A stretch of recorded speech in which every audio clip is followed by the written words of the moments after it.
passed all my classes. I went back up to school. I chose a major. I knew that this was my last straw. I knew that this is the last opportunity I was going to get, and I was going to make the best of it, so I chose a major. And then from that day forth, I kind of turned the tables around and ended up finishing school with around a 3.1, 3.2 GPA. That's inspiring. That is very inspiring. That's the whole finish thing. I mean, at this point in life, because I think for the most part, we do get humbled, you know what I mean? And it's all to when we get to that place where ultimately we're supposed to be, you have such a vast appreciation. I'm sure like right now you're just like, oh my gosh, it's so surreal right now. Like this is just amazing to go from wherever you were in your life, a 1.7 GPA for those of you who don't know what that is. That's not good. That's about 3 Fs, 2 Ds. That wasn't very good. I wasn't doing nothing, to put it plainly. Yes, that's exactly what it is. And so to have or to get or obtain what it is, the journey, you know, for you, we hear all the time, you always put Paterson on the map. You always give homage to Paterson, and you always represent where you're from, and that to me is just incredible. The feeling, you know, because there has to be a feeling behind Victor Cruz. You know, people probably look at you and think like, oh my gosh, you know, this guy has to be such an awesome feeling. You know, oh my gosh, how are you feeling today? You know, with the mics in your face and the cameras in your face and everything. But sincerely, you know, the feeling that you have, in a few words, how could you just sum that up? Thrilling. I mean, there's times where I wake up and I'm like, man, I'm just a kid that grew up, you know, on East 18th Street in Paterson, New Jersey, with a dream to play basketball, to play football, to do whatever I can just to put a smile on that lady's face over there. And I was just happy to get the opportunity and to do it in such a dramatic fashion, and to represent just not only myself, but the city and the culture, and dancing salsa in the end zone, telling people that Paterson is spelled with 1 T and not 2.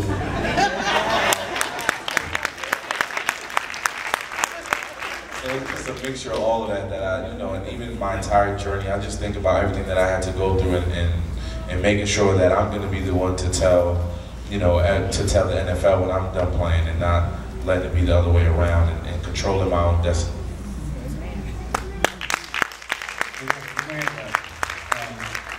We go way back. And like actually, no, you can go there. No, it's good. I actually beat Ian in the state championship in high school football.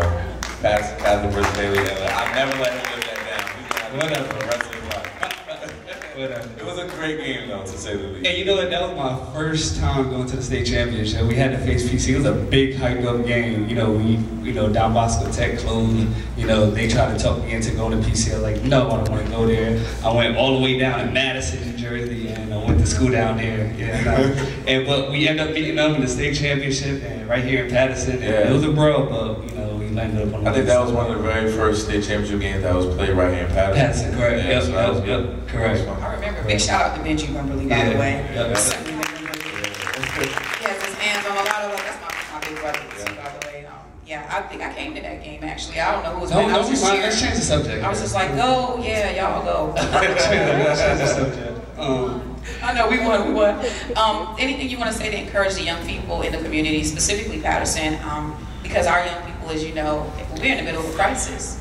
There's no way around it. We have to get them back. We have to bring them back. There's like an onslaught of this thing. I feel it's almost like an assassination almost, you know. I don't want to call it genocide because I think a lot of people use that word really loosely, but I do think that there's a big fear over our city, and a lot of people are like, yo, I'm gonna get you before you get me. It's like you gotta get somebody before you get God type of thing, you know. And for our young people that really feel hopeless, you know, and it's not just in, I'm just going to be clear, it's not just in the inner city and the impoverished areas, because pain doesn't discriminate. Pain doesn't care how much money you have and how much money you don't have, and it doesn't care what color you are, it doesn't care what ethnicity you are. Pain will find you, and when pain comes for you, it will really, really leave a mark. So if you can just encourage the young people out here, the tweens, the teens, and just give them some words of encouragement.